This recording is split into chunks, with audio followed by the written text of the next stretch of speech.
everyone. My name is Marisa Stone with Simon Says Social and the Systems Lounge, and I want to welcome you to the 2017 Business Systems Virtual Summit, where you learn all about the business systems that our speakers use to get stuff done. Yep. I am super excited to have Erin Schenke here to talk all about outsourcing to uplevel your business.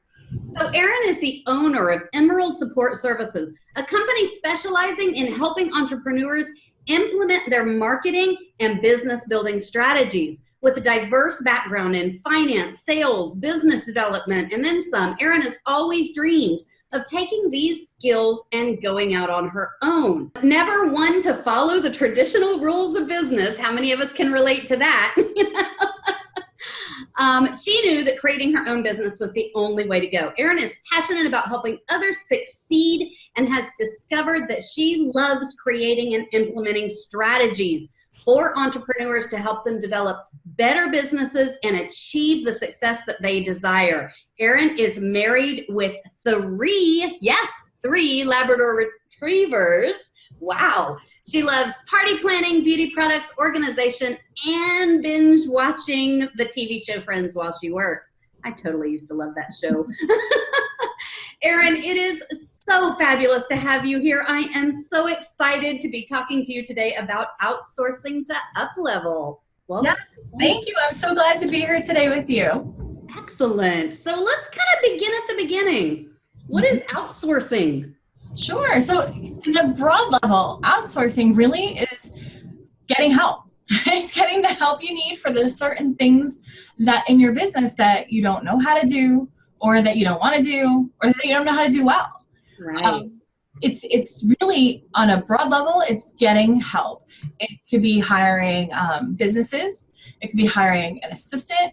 It could be hiring anybody, as anybody outside of an employee. So your employee is really not outsourcing because you're keeping that in your business. Okay. But it's hiring external help. And it's somebody who's not invested in your business. It's really just, you're really trying to get their skill sets. Got you. Okay. All right. So how can outsourcing help me as an entrepreneur?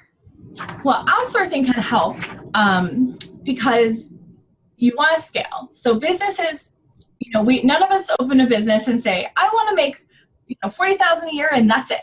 Right. Even if that's your oh my gosh, I wish I can get there. When you get there, you're like, okay, well now I need to go higher because you always want to grow. Right. When you don't outsource, you will hit a ceiling. Yeah. And then the only way to get to that next level of income is to raise your prices. Right. Well, you can only raise your prices so high. I know there's people making buku bucks out there with certain things, but you can't really jump from 40 an hour to all of a sudden 120 an hour to hit that next thing easily. You can do it. It's not easy. But the easiest way to do it is to free up your time by outsourcing the things that are not your zone of genius, things that are tedious in your business that really you could trust somebody else to help you with.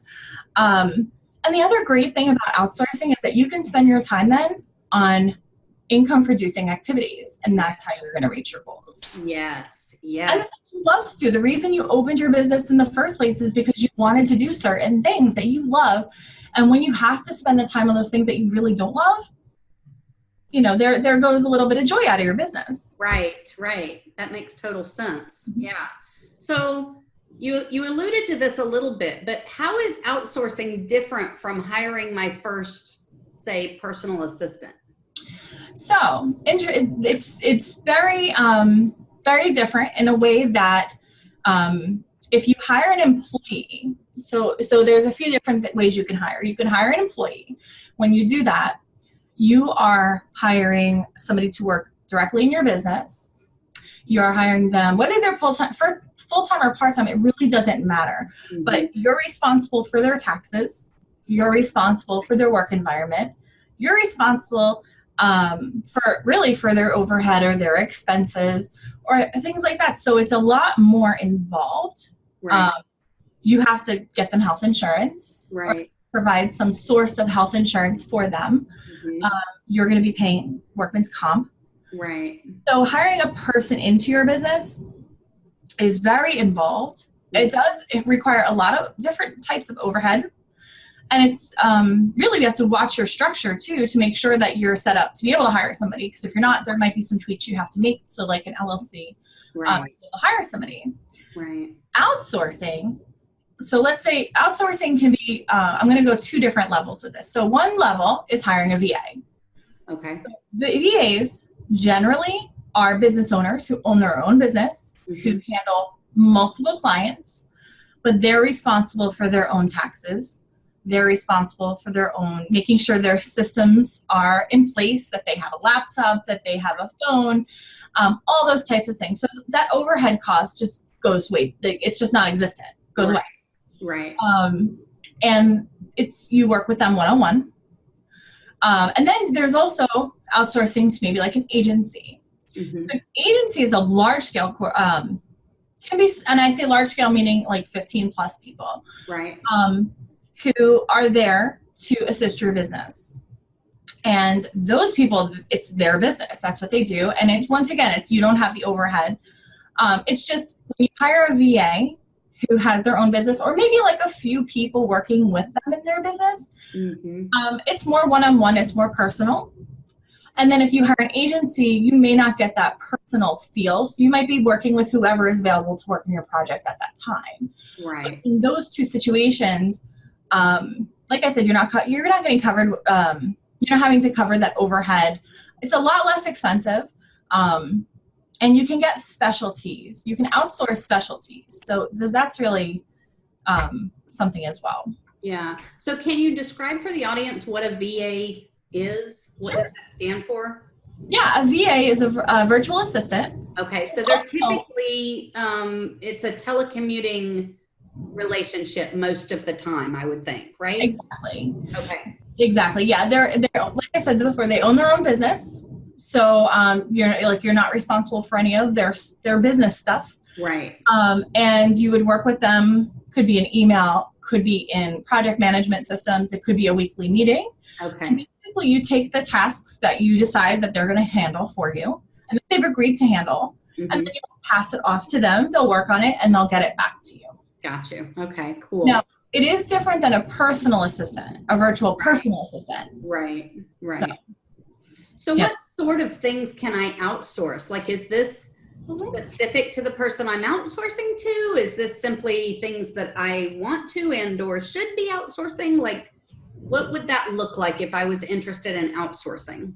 Sure. Yeah. So when you're outsourcing, the first thing I like to tell you to look at is what are your weaknesses? What are the things that you're procrastinating on? Right. For me, to be quite honest, it's social media. Yeah. I know how to do it. I do it for others. And for that, I guess it's not the same. When you're doing it for your own business, it's just not the same as doing it for others. Right. So for me, I procrastinate on my own social media. So for me, that would be the first thing that I would look to outsource. Yeah. Okay. The weaknesses are a very big thing. Anything you're procrastinating on is a very big thing. Also, routine tasks. Yeah. If you have something that has to be done every single week, like an email newsletter, every week, it's not rocket science. Once you come up with a template, somebody can easily take your content, put it in there, and send you a draft and say, hey, is this good to go? Let's schedule it. Right. Another thing would be you can outsource on projects. So it doesn't have to be a long-term commitment to outsource. And that is something that people don't always realize. Yeah. You don't have to sign your life away to a VA forever and ever. Right. Because like, oh my God, I'm hiring a VA. Now I have to be with them, forever. I would always say if you can, like if you're just not sure, if it's very new to you, you can even ask, is there a starter pack to get going? Like, can I just have a trial pack just so I can make sure, especially if they work on retainers. Right. Because you don't want to lock into a 3-month agreement. And like a few hours in, you're like, oh, this is just not, I'm really not ready for this level of the commitment. Right. So you can really take like a project and outsource it. Let's say you want to get started on Facebook ads for your business. It can be a one-time project. Right. And you can just make it clear that, hey, I want to try this. I'd love to work with you on it. And if in the future I decide to do it more, I'll reach out to you. Yeah.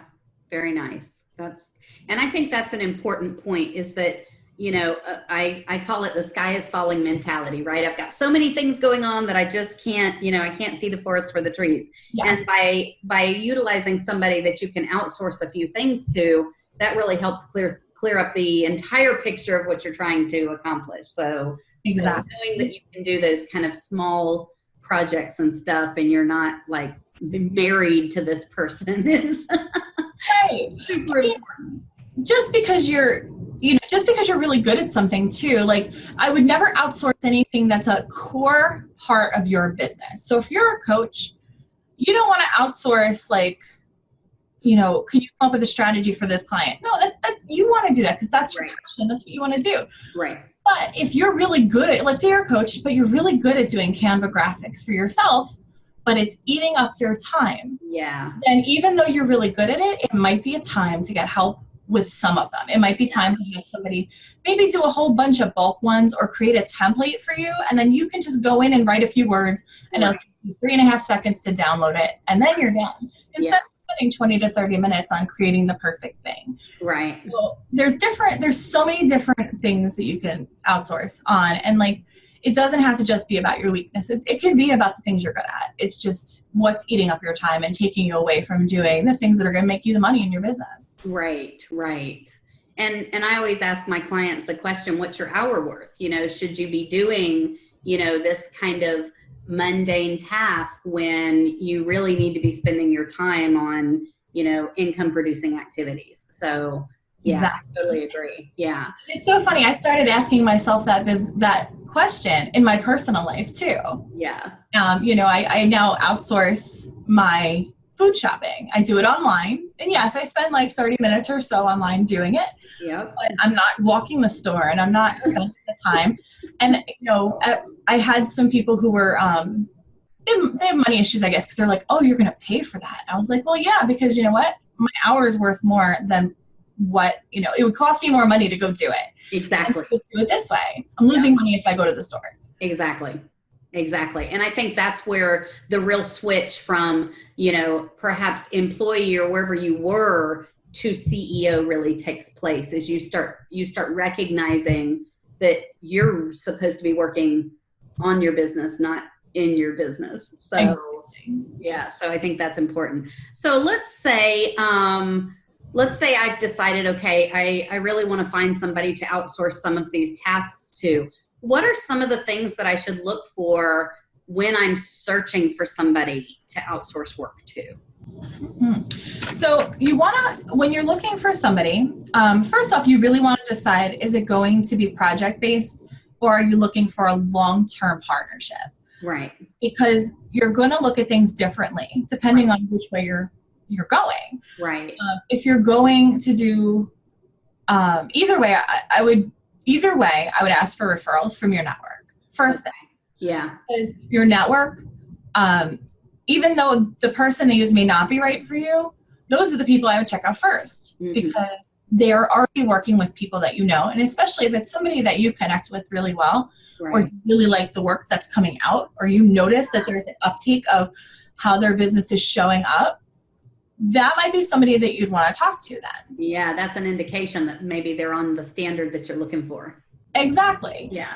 Now, if you're looking for just a project-based, once again, it depends. If you're looking and you're like, wow, I need somebody just to help me with a Facebook ad, I want some kind of ad strategist, but you happen to, once again, take a notice in your newsfeed, or you're seeing ads for certain people, you can always reach out and ask them, who are you using?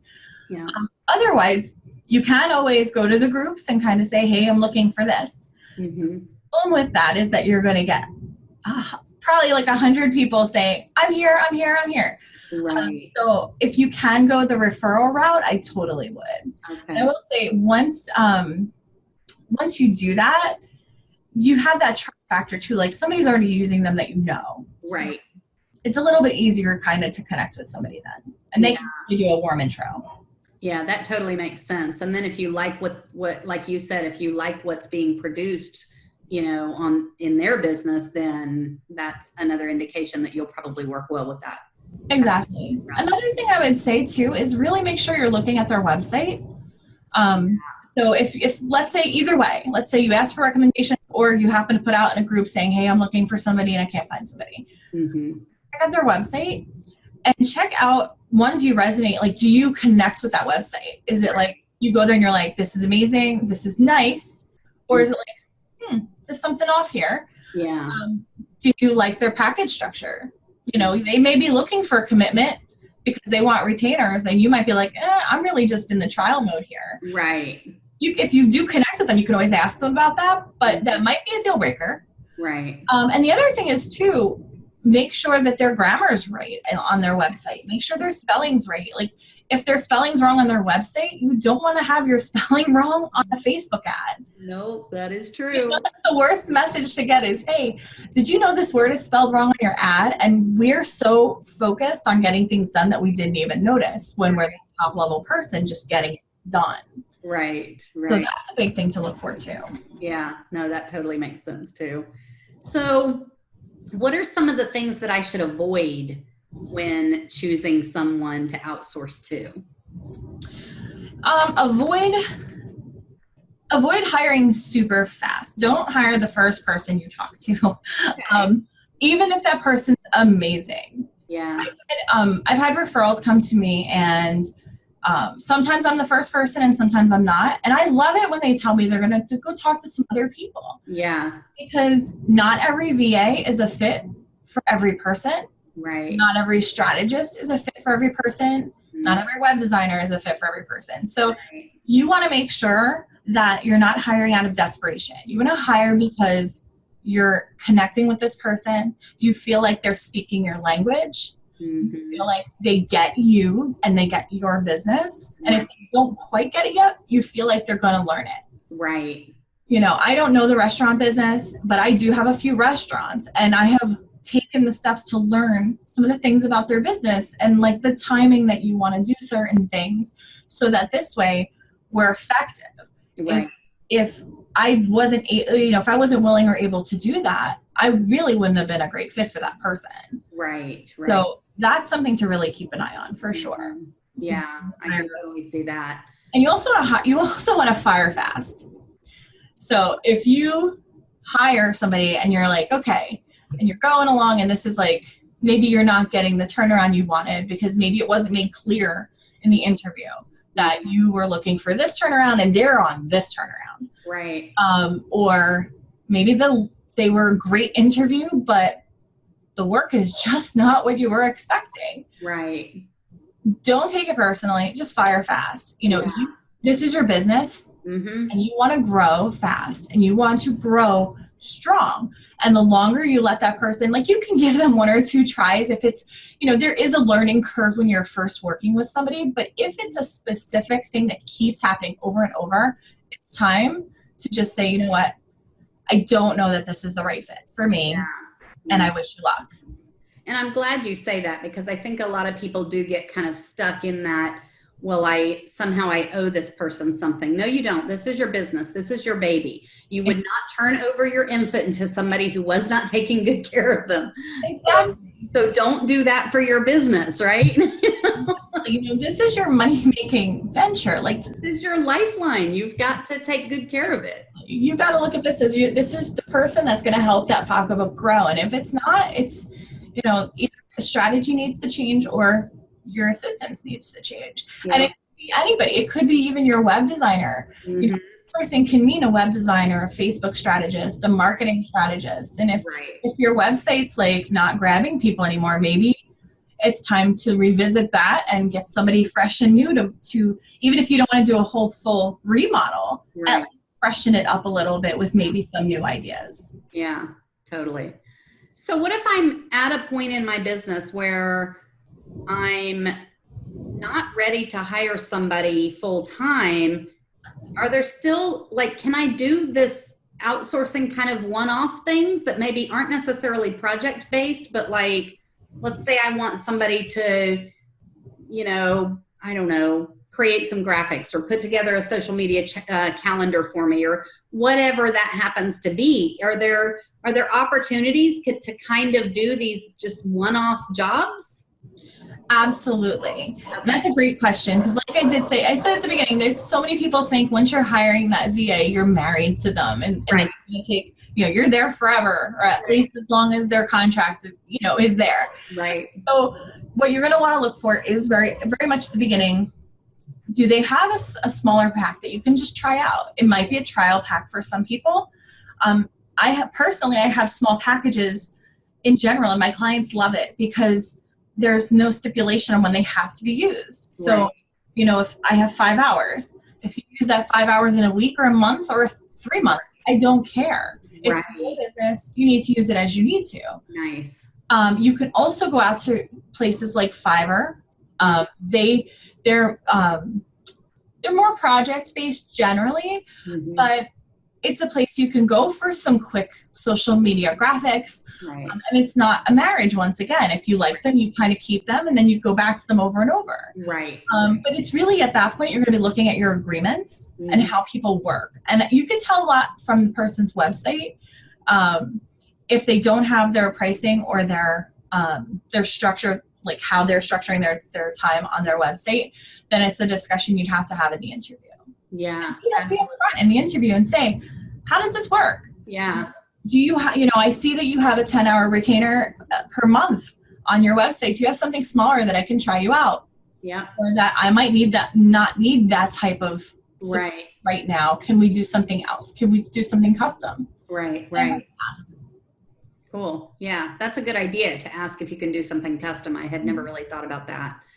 So I know you mentioned Fiverr. Are there other resources online to help you find somebody to outsource to? Sure. Once again, I would definitely go to the Facebook groups, because to me, your network is gold. And if they want to share their person, they'll tell you the good and the bad if you Right. them. Right. Want to go make sure you're checking in with your Facebook groups, check in with your network. Check in on LinkedIn is a great place to look for professional people. If their LinkedIn profile is tight, they're a little bit more professional. It really depends on what you're looking for. If you're looking for somebody who's just starting up fresh, their profile is probably not going to be as tight. If you're looking for somebody who's been in the business for a while, LinkedIn's a great place to look. Right. Fiverr's a great place to look. Really, it depends on what you're looking for. But there's definitely resources out there. There's also, like, for virtual assistants specifically, there's something called IVAA. .org, I believe it is. And it's the International Virtual Assistants Association. And they actually have job boards that you can post on looking for certain people. Nice. Yeah. And there's lots of different resources out there too that will tell you how VAs have done, like what the VAs have done for people. Right. So I would definitely start with Facebook though, because it really is your biggest network. Yeah. And I'd much rather go with somebody that I've had referred to me than maybe perhaps, finding somebody cold to just work with. Exactly. So I know we're coming to the end of this interview. And I know we're going to dive much, much deeper in the second half of this interview. But before we go, how can people reach out to you? Yes, you can click the link below and you can grab my free resource to help you figure out what to delegate, and if you're really ready to delegate it as well. Right. You can please check out my website at emeraldsupportservices.com. Wonderful. Thank you so much for sharing all this fabulous information on outsourcing. Guys, if you are part of the All Access Pass, you are going to want to stick around for the second half of this interview, where we are going to take a much deeper dive into outsourcing to uplevel your business. We'll see you all on the next interview. Bye, everyone. Bye, everyone.